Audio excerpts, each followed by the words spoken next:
भारत लगातार अपनी 3 सेनाओं आर्मी, एयरफोर्स और नेवी को मजबूत बना रहा है।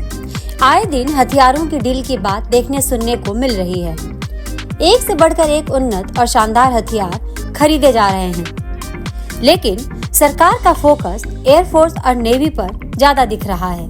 होना भी चाहिए, क्योंकि जिस तरह से चीन हिंद महासागर और दक्षिण चीन सागर में अपना दबदबा और हेकड़ी दिखा रहा है, उसे देखते हुए समुद्र में उसका सामना और उसे उसी की भाषा में जवाब देने के लिए तैयार रहना होगा। इसके लिए जरूरी है कि हमारी वायुसेना और नौसेना दोनों घातक और स्टील्थ फीचर वाले हथियारों से लैस हों। भारत वही कर रहा है। आज की डेट में अगर बात करें तो दुनिया की सबसे बड़ी नौसेना चीन के पास है। नंबर की जहां तक बात है तो उसके पास अमेरिका से भी ज्यादा शिप हो गए हैं।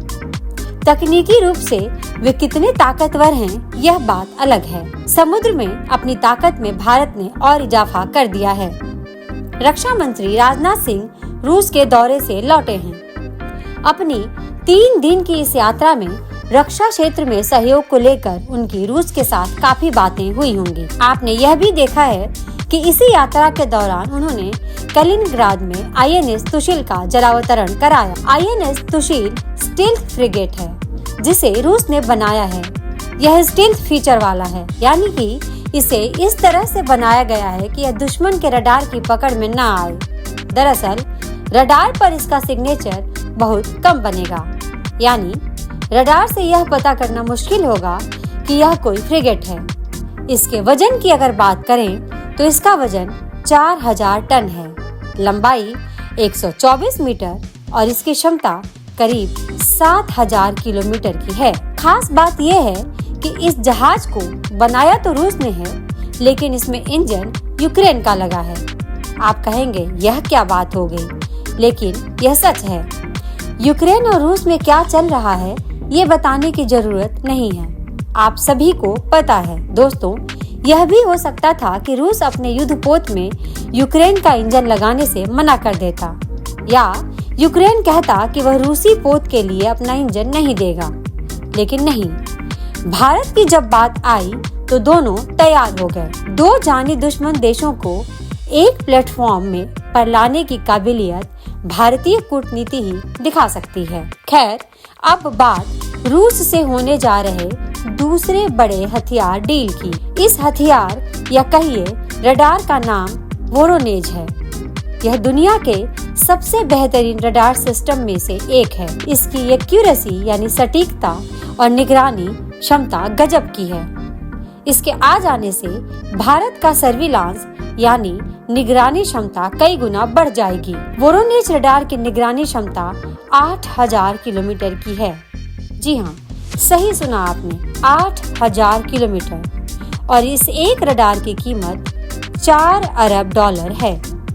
भारत इस रडार को खरीदने जा रहा है। डील करीब करीब पक्की हो गई है। इस रडार सिस्टम को रूस की अल्माज एंटे कॉर्पोरेशन कंपनी बनाती है। इस कंपनी को रडार और एंटी एयरक्राफ्ट मिसाइल सिस्टम बनाने में महारत हासिल है। इस रडार की सबसे बड़ी खूबी यह है कि किसी भी तरह के एरियल यानी हवाई खतरे को यह बहुत दूर से भांप लेगा। दुश्मनों के fighter aircraft, helicopter, drone, ballistic missile जैसे खतरों को यह रडार सिस्टम 8000 किलोमीटर से ज्यादा दूरी पर ही डिटेक्ट कर लेगा।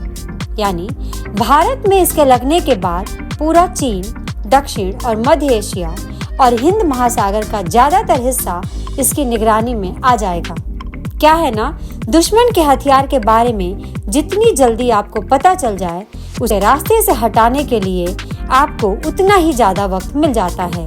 यह रडार 8000 किलोमीटर के दायरे में आए किसी भी एरियल खतरे को पलक झपकते ही बता देगा कि कोई ड्रोन, हेलीकॉप्टर, एयरक्राफ्ट या मिसाइल आप पर हमला करने के लिए निकल चुका है। अब इस खतरे को कैसे मार गिराना है, यह आपको तय करना है। फिर आप काउंटर मेजर्स तय करते हैं कि इस खतरे को एयरक्राफ्ट से मार गिराना है या मिसाइल छोड़नी है। इस रडार की एक और बड़ी खासियत है, वह ये है कि यह एक साथ 500 से ज्यादा खतरों को डिटेक्ट कर सकता है। यही नहीं, इस रडार सिस्टम में बदलाव कर इसकी निगरानी क्षमता 10,000 किलोमीटर तक की जा सकती है। इसकी लंबवत रेंज 8,000 किलोमीटर और क्षैतिज रेंज 6,000 किलोमीटर से ज्यादा है। मॉस्को का दावा ये भी है कि यह रडार सिस्टम स्टील्थ एयरक्राफ्ट को भी ट्रैक कर सकता है।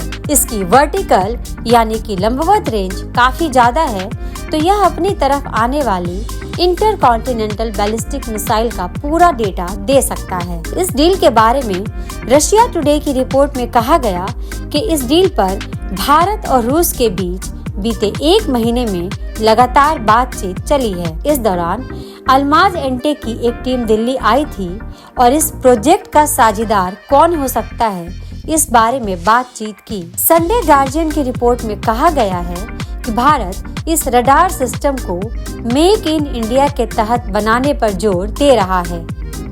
वह चाहता है कि इस सिस्टम का कम से कम 60% हिस्सा भारत में बने।